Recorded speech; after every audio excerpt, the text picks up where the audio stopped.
Hello বন্ধু। আমি যদি কোথাও ভুল না করি, তুই না প্রিয়ার সাথে রিসেন্টলি ব্রেকআপ করছিলি মনে হয়। আরে না না, এমনি জিজ্ঞেস করলাম। আমার কি, ফেসবুকে দেখলাম তোরা কিছুক্ষণ আগে সিআরবিতে গেস্ট দিছস, শুভ নববর্ষ বলে, সেজন্য। আরে ভাই, আমার গান পাঠার কি আছে, তুই না বললি আমাকে তোরা ব্রেকআপ করছিস, হ্যান ত্যান এইসব তুই তো বলো সবসময়। তোরা না লাস্ট বার, এরপর না প্যাচ আপ করবি না এরকম বললি। পাঁচ, মানে বন্ধু এই নিয়ে তো তোর 500-7 বার ব্রেকআপ হলো এই বছর। সব তো আবার আমারই শুনতে হয় কাহিনীগুলো।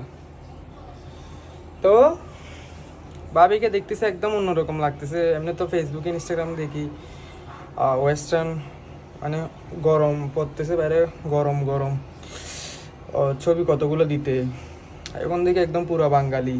আমার একদিনের জন্য মনে হয় না, আমার থেকে কেন লাগবে, এমনিতেই তো তোদের কাহিনীগুলো তো আমারই শুনতে হয় প্রতিদিন রাতে। আচ্ছা ঠিক আছে, হ্যাঁ হ্যাঁ রাখ রাখ।